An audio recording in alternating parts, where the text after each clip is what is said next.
من يهده الله فلا مضل له ومن يضلل فلا هادي له ونشهد أن لا إله إلا الله وحده لا شريك له ونشهد أن سيدنا وسندنا وحبيبنا ونبينا ومولانا ومولانا ومولانا محمدا عبده ورسوله أرسله بالحق بشيرا ونذيرا وداعيا إلى الله بإذنه وسراجا منيرا صلى الله عليه وعلى آله وأصحابه وأزواجه وأهل بيته وبارك وسلم تسليما كثيرا كثيرا أما بعد فأعوذ بالله من الشيطان الرجيم بسم الله الرحمن الرحيم اليوم أكملت لكم دينكم وأتممت عليكم نعمتي ورضيت لكم الإسلام دينا صدق الله العظيم وبلغنا رسوله النبي الكريم ونحن على ذلك لمن الشاهدين والشاكرين والحمد لله رب العالمين.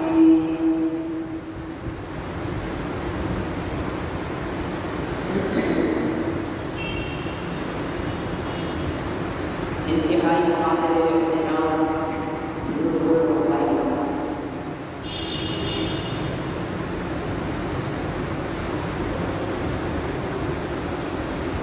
اللہ تعالیٰ نے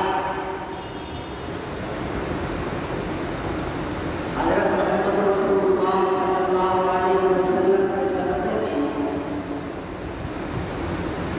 جو دین اور جو شریعت ہمیں عطا فرمائی ہے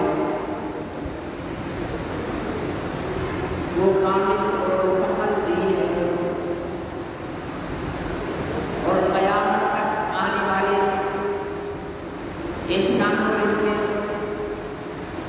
راہ نجات اور ذریعہ ہدایت ہے۔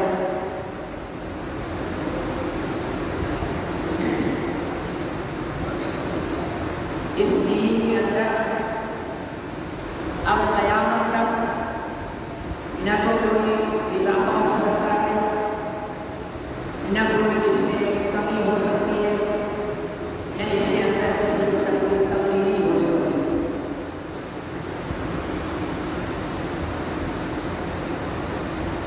اللہ تعالیٰ نے حضرت محمد رسول اللہ صلی اللہ علیہ وسلم کے ذریعے ہمیں 24 گھنٹے کی زندگی گزارنے کا طریقہ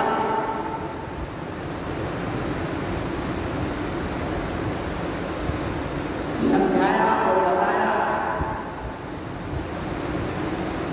ضرورت اس بات کی ہے کہ ہم حضور علیہ السلام کے بتائے ہوئے اس طریقے پر عمل کریں۔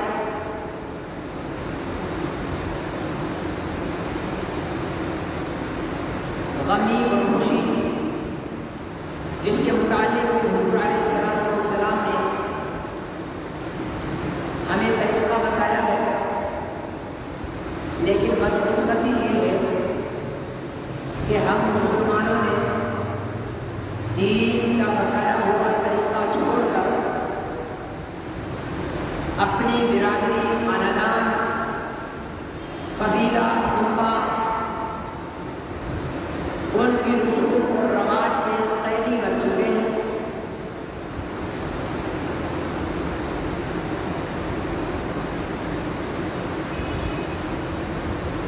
اسلام کے